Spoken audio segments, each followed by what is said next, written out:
मान सम्मान में गौरव करते हैं, दुख सुख हर्ष शोक द्वंद्वों में फंसे हुए हैं। हे मेरी लाडली, इसमें हमारा साधन बल काम नहीं करेगा, आपकी कृपा से ही हम इससे निकल सकते हैं। संग दोष व्यापे घने, कासो कहो पुकार, श्यामा प्यारी तुम बिना मेरो सुनो सब संसार। प्रियाजू, शास्त्रों में वर्णन किया गया है कि जो साधक जित संग दोषा होता है वही भगवत प्राप्ति करता है। पर हमारे ऊपर तो छोटे छोटे विषयों के संग का प्रभाव, व्यक्तियों के संग का प्रभाव, धनादि का प्रभाव, तो संग दोष से हम युक्त हो गए हैं। लाडली जी, मेरा कोई संसार में नहीं है कि मुझे सहयोग दे सके। श्यामा प्यारी, किससे पुकार करके कहूं कि हमारे हृदय में संग दोष जागृत हो चुका है, हमारे हृदय में मान प्रतिष्ठा अच्छी लगने लगी है, हमारे हृदय में दुख सुख हर्ष शोक का प्रभाव पड़ रहा है। लाडली, आप ही केवल हमारी तरफ करुणा दृष्टि से देखो तो ये दूर हो जाए। कोई दूसरा इस संसार में आपके सिवा हमारा नहीं है। मैं जान्यो कछु सूरज है, दिन प्रति उर्ज हो जाए, मैं मेरे बस हूं नहीं, श्यामा जो कहो सुनाए। हम आपसे साफ बात कह रहे हैं श्यामा जी, मैंने समझा कि साधन पथ में चलने पर मैं सुलझ जाऊंगा, सुधर जाऊंगा, लेकिन स्वामिनी जी यहां तो और उलझ गया। तन छाड़े मन गही रहे, दोनों ही दुख होए। तन से विषय भोग छोड़ा, मन उनको पकड़े हुए है। लाडली, सुलझा दो, आप ही सुलझा सकती हो, दूसरा कोई नहीं। मैंने समझा मैं सूरज रहा हूं, लेकिन दिन का दिन छूटवे के जतन विशेष बांधे जाओगे। तो लाडली, अब आप ही छोड़ दो इस माया के बंधन से, इस मैं मोर तय तोर के बंधन से आप ही आप हमें छुड़ा लो। मन बुद्धि ये थिर नहीं, ही ये भरी भंगार, श्री श्यामा करुणा भरी, दृष्टि नेक निहार। बहुत कूड़ा भरा है हृदय में स्वामिनी जी। ये अंतःकरण चतुष्टय, बुद्धि का निश्चय होना चाहिए, प्रिया प्रीतम के सिवा हमारा कोई नहीं। मन का संकल्प विकल्प प्रिया प्रीतम की सेवा, जगत की सेवा, और चित्त का निरंतर भगवदाकार चिंतन, अहम का पूर्ण दासत्व में समर्पण, ये सब कुछ नहीं, बड़ा कूड़ा करकट भरा हुआ है। कोई भी सत्कार्य होते उसमें अहंकार उदय हो जाता, मैंने किया। बुद्धि का निश्चय है, जगत में भोगों में, रुपया में, प्रतिष्ठा में सुख है। मन नाना प्रकार की भोग वासनाओं का संकल्प करता रहता, बड़ा कूड़ा करकट अंतःकरण में जमा है।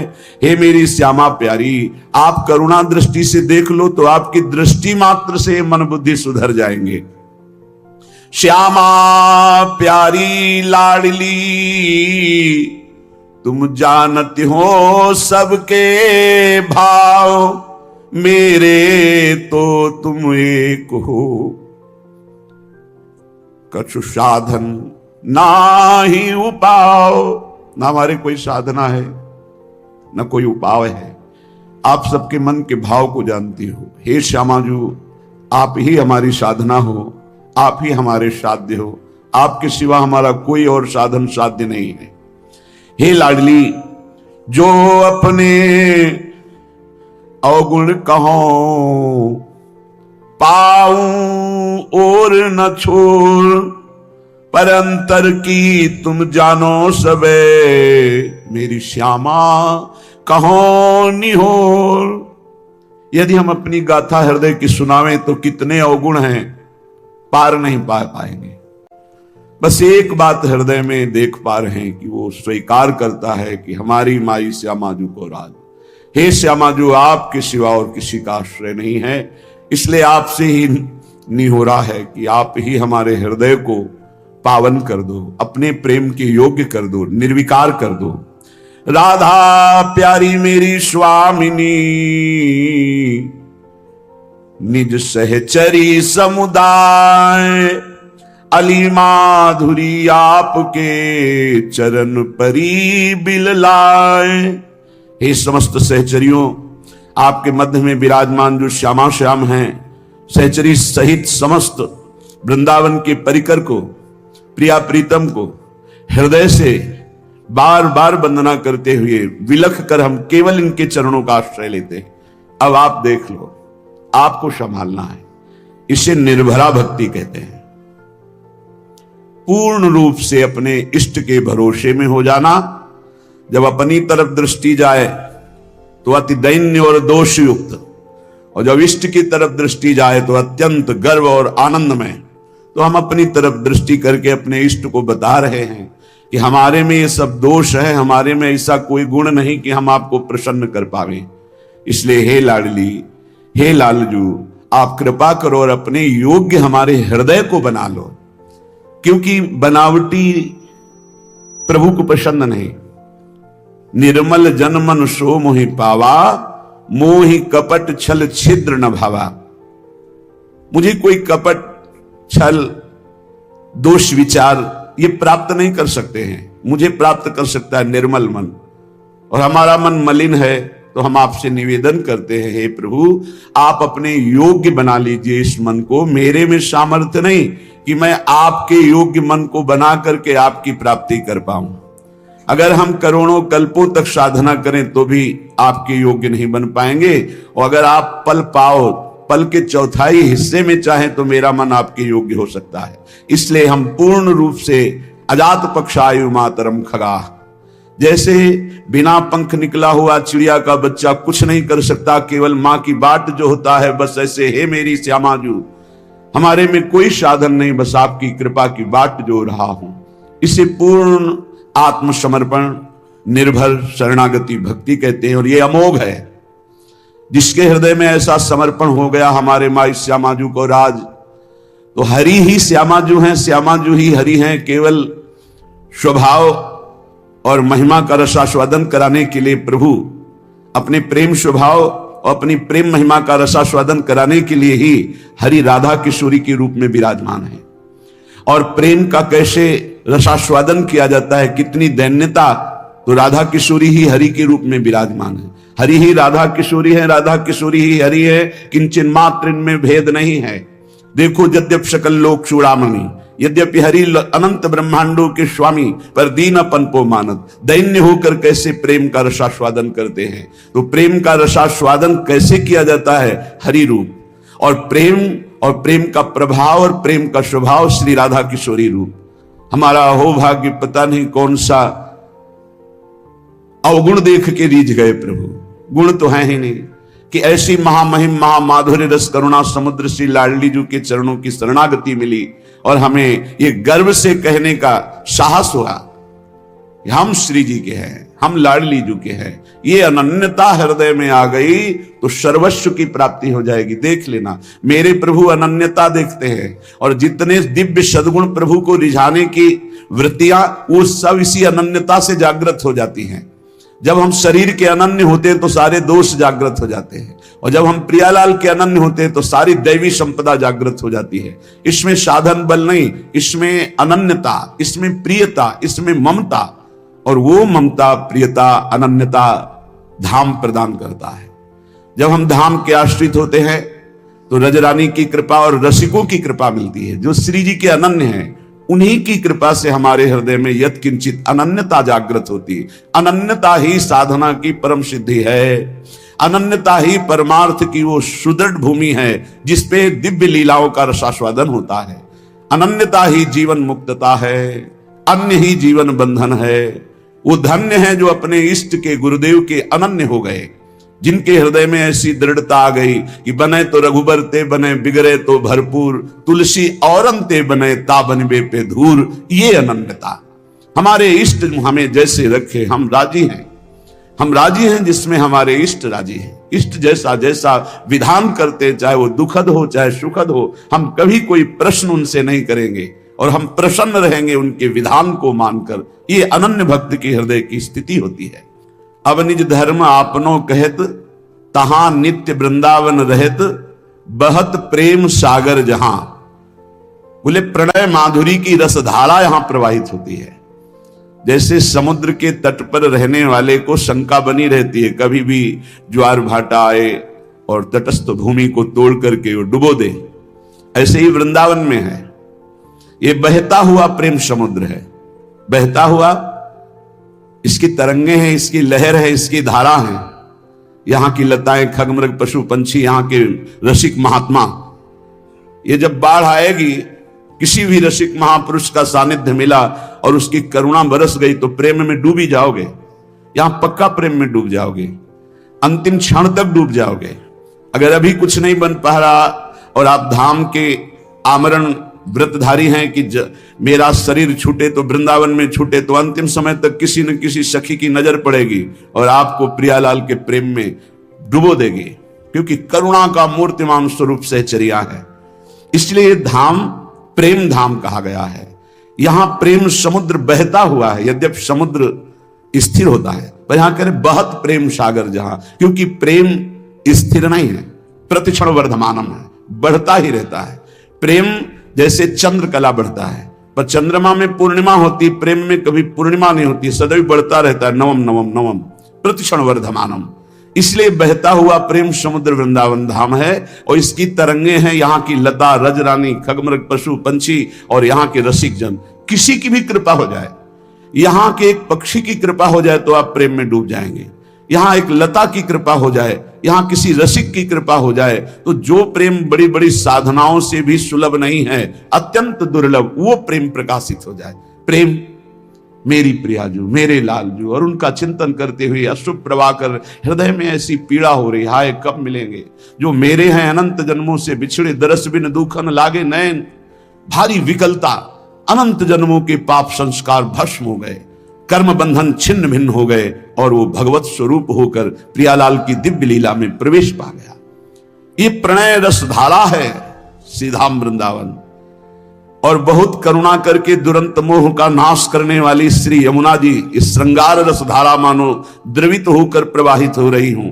बहुत करुणा है यमुना रस रानी की, जिस पर यमुना जी प्रसन्न होती हैं, दुरंत मोह का नाश करके इसी जन्म में राधा वल्लभ लाल की उत्तम प्रेम लक्षणा भक्ति और सहचरी भाव प्रदान कर देती है। यही व राधिका पते पदाब्ज भक्ति मुत्तमा मवाप्यशा ध्रुवम भवेत परत तत्प्रियानुगा। आप मलिन दृष्टि मत रखें यमुना जी में कि ये गिर रहा है वो गिर नहीं। जैसे अग्नि भगवान सब कुछ जलाकर अपना स्वरूप दे देते हैं, ऐसे यमुना जी सबको अपना स्वरूप प्रदान कर देती हैं।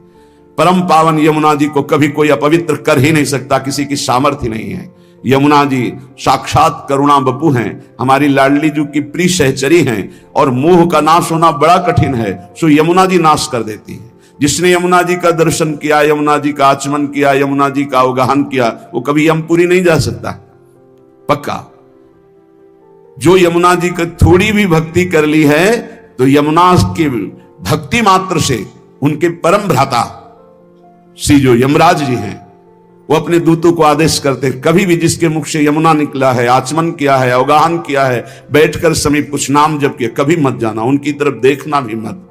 ऐसी यमुना जी जहां प्रवाहित हो रही परेशवर्ण रूपिणी भगवान श्री कृष्ण की श्री अंग की जैसी कांति, जैसे झलमल झलमल श्याम वर्ण यमुना, बड़ी दिव्य है यमुना जी। अपनी तो नेत्र प्राकृतिक है, इसलिए देख नहीं पा रहे। जब त्रिगुणातीत कृपा होगी श्री जी की और त्रिगुणातीत वृत्ति जागृत होगी, तब आप इन यमुना जी को देखेंगे। बड़ी दिव्य है, जिनमें स्वर्ण कमल, नील कमल, पीत कमल, अरुण वर्ण के कमल, विविध प्रकार के कमल खिले हुए हैं, भौरे गुंजार कर रहे हैं। समीप में ही कुंज में अद्भुत अद्भुत लताएं फूली हुई झूम रही हैं, और कपोत सुख शारिका पिक मयूर कालंकृतम, कपोत शुक शारिका कोकिला मोर ऐसे गुंजार कर रहे हैं, ऐसे मानो प्रियाजू का यश गा रहे, पर हम उनकी वाणी समझ नहीं सकते। ऐसा लगता है कि ये शोरगुल कर रहे हैं, नहीं, वो राधा यशो मुखर मत खगावली की। यहां के जितने पक्षी हैं सब श्री जी का नाम, श्री जी का जस गान कर रहे हैं। कृष्ण प्रेम रसम सदा रसयते वृंदावनांतर्गतम, जो वृंदावन के अंतर्गत अपने जीवन को समर्पित कर दिया है, पक्का श्री कृष्ण प्रेम में डूबेगा, डूबेगा, पक्का डूबेगा। जब वृंदावन में आए और बिहारी जी की कृपा से राधा वल्लभ जी गए, जब राधा वल्लभ जी के दर्शन किए तो ऐसा लगा जैसे बहुत पहले से हम इनसे परिचित हैं। श्री कृष्ण प्रेम रसम सदा रसयते वृंदावनांतर्गतम, वृंदावन में यदि अपने जीवन को समर्पित कर दिया जाए, चाहे आश्रय भाव से या वास भाव से, अरे बहुत मानो कृपा ही कृपा उदय हुई है वृंदावन के रूप में। आप लोग बाहरी दृष्टि से देखेंगे तो आपको दोष दर्शन भी दिखाई दे सकता है, लेकिन आपसे सत्य कहते हैं, कभी कभी एकांत में जब वृंदावन की कृपा उदय होती तो सिर्फ रोना आता है कि कोई ऐसे सद्गुण नहीं, कोई ऐसी बात नहीं जिससे हमारी प्रियाजू ने हमें रीच कर वृंदावन का अखंड वास दे दिया। हमें अपने महल में, हम कहां वास कर रहे हैं, वृंदावन वासी हैं, प्रिया प्रीतम के चरण चिन्हों में वास कर रहे हैं, परम पावन रज में वास कर रहे हैं, हम धाम वासी हैं। कहां नारकी जन्म, कहां नारकी योनियों में भटकने वाला जीव, और कहां परम पावन महामहिम शिव शनकादि द्वारा बंदित रज में वास करने का सौभाग्य।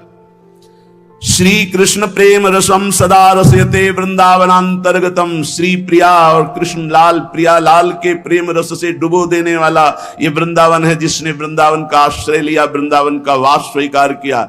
आप केवल अपराध मत कीजिए, जो साधन पद्धति बताई गई उससे समय काटिए, परम लाभ तो कृपा से हो जाएगा। आपका प्रयत्न केवल अपराध रहित होने के लिए, आपसे असाधन ना बने, इसलिए काम तो सब कृपा से हो जाएगा। चेता स्थाणु चरिष्णु चिदघनम मोह रूपम तवापीदृशम। यहां अगर पक्षी भी कोई बाहर से उड़कर आकर वास करता है तो वो भगवत स्वरूप हो जाता है, चिदघन स्वरूपम। तो वो पक्षी क्या साधना करता है, केवल आश्रित हो गया वृंदावन के। ऐसे ही आप भी आश्रित हो जाएं तो कह रहे चिदघन रूपम तवापीदृशम, तुम भी वही चिदानंद रूप हो जाओगे यदि वृंदावन का आश्रय ले लिया, वृंदावन का वास स्वीकार कर लिया, वृंदावन का चिंतन करते हो, वृंदावन की महिमा सुनते हो, तो धाम आपको चिदघन रूप प्रदान करेगा। चेता स्थाणु चरिष्णु, यहां के चैतन्य और जड़ सब चिदानंद रूप हो जाएंगे। अभी हैं, आप देख नहीं पा रहे, लेकिन अंततो गत्वा आप भी चिदानंद रूप हो जाएंगे यदि वृंदावन का आश्रय और वास स्वीकार किया। एवं चेन नहीं भाति तद गुरु मुखान श्रुत्वा सदा चिंतय। यहां वृंदावन में सदगुरु का वर्ण करो तो तुम भी ब्रजवासी हो जाओगे। दीक्षा में नया जन्म माना जाता है। एक होता है बिंदु से जन्म लेना, जो पिता और माता के संयोग से, और एक होता है नाद से जन्म होना, जो गुरुदेव मंत्र नाद हमारे कान में करते हैं, उससे हमारा नया जन्म होता है। और ये नया जन्म ब्रजवासी माना जाएगा, वृंदावनवासी माना जाएगा। एवं चेन नहीं भाति तद गुरु मुखात श्रुत्वा सदा चिंतय। श्री सदगुरुदेव का वर्ण करके, श्री सदगुरुदेव के मुख से जो तुम्हें साधन मिला है, नाम मिला है, उपासना मिली है, तो कह रहे सदा चिंतय, उसी का सदा चिंतन करो। गुरुमुख से निकले हुए नाम और मंत्र की बड़ी अपार महिमा है। जो वृंदावन में सदगुरु का वर्ण कर लेता है वो ब्रजवासी ही माना जाता है। उसका जन्म ब्रज में हुआ। कौन सा जन्म, बोले दीक्षा जन्म, नाद जन्म। इस जन्म की बहुत बड़ी महिमा है। जैसे अभी आपने आज दीक्षा ली, तो दीक्षा लेते ही पूर्व के सारे जो आपके अपराध पाप है वो भस्म हो जाएंगे। अब सावधान हो जाओ कि अब नहीं करेंगे। अगर ऐसा नियम ले लिया, पक्का विश्वास कर लिया और गुरुमुख से निकले हुए साधना का सांगोपांग अनुष्ठान करो, इसी जन्म में भगवत प्राप्ति हो जाएगी। सदगुरु के मुख से जो उपदेश हुए सदा चिंतय, उनका चिंतन करो। नाम का, मंत्र का, मार्ग का, जो प्रियालाल के प्रेम मार्ग का उपदेश हुआ। और कह रहे प्रारब्धांत मिहा वसाति सहसा स्वादिश्य से स्वम रसम। प्रारब्ध के अनुसार शरीर में जो दुख सुख आ जाए उसे भोग लो, उसे मिटाने की कोशिश मत करो। क्या होगा, बोले आपके हृदय में सहसा एक दिन देख लेना प्रियालाल प्रकाशित हो जाएंगे और आप उस आस्वादन से